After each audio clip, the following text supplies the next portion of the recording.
Welcome back, everyone. So, if you've ever logged into your Google Search Console on a Monday morning, coffee in hand, only to be greeted by a bright yellow warning sign and a terrifying spike in errors, well, you know the exact flavor of panic we're talking about today. We're putting on our detective hats to solve a very specific, highly stressful mystery that recently struck a webmaster as documented over on Search Engine Journal. We are unpacking the absolutely dreaded, indexed though blocked by Robots.txt warning. We'll look at the symptoms, consult the experts, and figure out the exact prescription. Okay, let's dive right into this because the sheer scale of this problem is what makes it so fascinating. 51,000. That's the number of URLs that suddenly threw errors for our patient today, who happens to be running a large WooCommerce site. I mean, just imagine checking your site's health and seeing 51,000 pages flagged out of nowhere. The site owner was, understandably, in total panic mode. When you're dealing with e-commerce, 51,000 errors sounds like an apocalyptic drop in visibility is right around the corner. But as you'll see in the wild world of technical SEO, things aren't always what they seem. This brings us to the exact symptoms the site owner took to Reddit. They wrote, "I have a WooCommerce site and suddenly, since past month, we are facing this issue. Total affected pages, 51K pages." But, you guys, the absolutely crucial clue here was what those URLs actually looked like. Our site owner noticed that at the end of almost all of those 51,000 URLs, there was a specific parameter. It was literally "add to cart equals." These weren't your regular everyday product pages. No, these were the dynamically generated URLs created the very second a user clicks an Add to Cart button. Upon inspecting their site's configuration, the user found these exact rules just sitting right there in their Robots.txt file. Rules that specifically tell search engine crawlers to disallow any URL containing that Add to Cart parameter. And man, this left the user incredibly confused. They actually went as far as temporarily removing these rules from their Robots.txt, hoping, maybe the rules themselves were the bug. They were wondering, did these rules cause the issue? If I delete them, does that fix the whole shebang? Or will it completely mess up my crawl budget?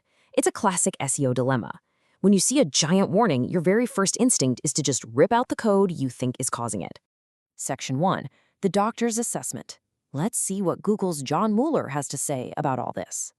So what is the official word on this? When you're a webmaster panicking about Search Console, getting an answer straight from Google is about as close to a formal doctor's assessment as you can get. Google's search advocate, John Mueller, stepped in with a very calming response. He said you don't need the Add to Cart URLs indexed. Blocking them with Robots.txt is fine. He goes on to explain that even if these URLs are technically marked as indexed in the report, it is highly, highly unlikely they will ever actually show up in normal search results. And why is that? Well, because normal users don't go to Google and type in Add to Cart parameter 98063, right? So Google's official stance here is essentially take a deep breath, don't panic, your site is not broken, and blocking these with Robots.txt is a perfectly fine approach. Section 2, the specialist's second opinion. Roger Monte's take. But hey, the plot thickens. Search Engine Journal author and veteran SEO expert Roger Monte steps in with a crucial technical pushback. Now, what's really interesting here is that while Mueller's bedside manner was super comforting, Monte highlights a very fundamental contrast, preventing crawling versus preventing indexing. Monte points out that Robots.txt is a tool to prevent crawling. It basically tells Googlebot, hey, do not go down this path and look at this page. However, Robots.txt technically does not prevent a web page from being indexed and showing up in Google search. If Google finds out about the page from another source, it can totally still index the URL itself, even if it hasn't crawled the actual contents of the page. And this right here is the exact mechanism causing our webmasters massive headache.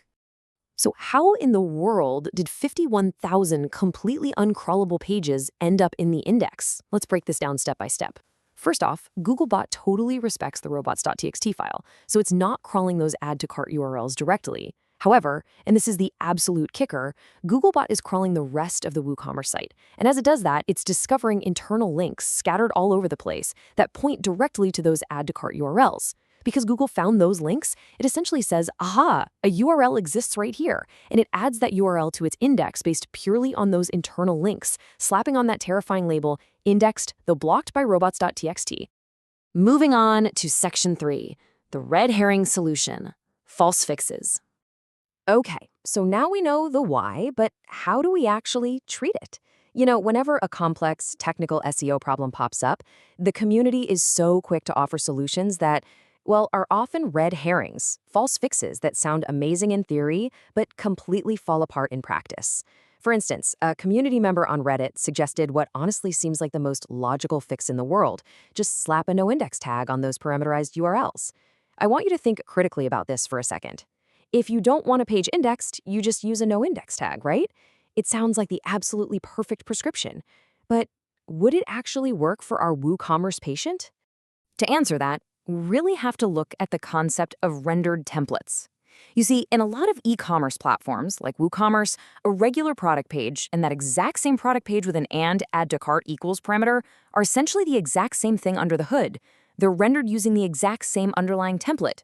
Monty points out that unless your system is uniquely configured to inject a no-index tag only when that specific parameter is present while leaving it off the main product page, this solution simply is not going to work. Think about it. If you add a no-index tag to the template itself, you risk accidentally de-indexing your actual money-making product pages. Talk about a cure being far worse than the disease. Section 4, the prescription. Let's get into the actionable steps.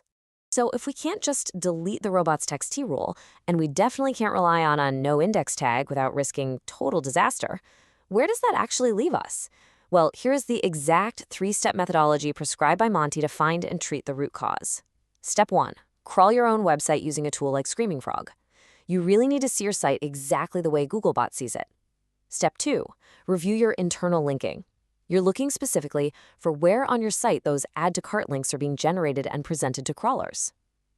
And step 3. Take action on those links. You can either remove them entirely if they aren't necessary for the crawler experience, or if you need them for user functionality, you can add a rel equals nofollow attribute to them.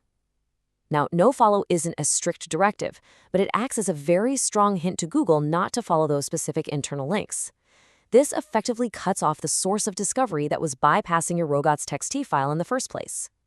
And this brings us to the ultimate takeaway from this entire investigation. Search console warnings do not always equal search performance drops. As Monty highlights, these reports can expose technical conditions that look incredibly distressing. 51,000 blocked URLs or a massive spike in 404 errors is scary, but they often have absolutely zero negative effect on your actual search traffic. A 404 error is often just the server doing its job, correctly saying a page doesn't exist anymore. And those 51,000 blocked cart URLs, that's really just a quirky side effect of how crawling works, definitely not a penalty. I want to wrap up our explainer today with Monty's highly memorable quip, the joy of technical SEO. It so perfectly captures the messy, complicated, and honestly deeply fascinating puzzle we just solved together. It's a fantastic reminder to never just panic at the sight of a warning label. Always investigate the root cause, make sure you understand the difference between crawling and indexing, and verify those internal links. So I'll leave you with this thought to ponder the next time you open your dashboards. Is the anxiety you're feeling over a massive error spike actually matching your search reality, or are you just chasing ghosts in the machine? Keep digging, keep learning, and I'll catch you in the next explainer.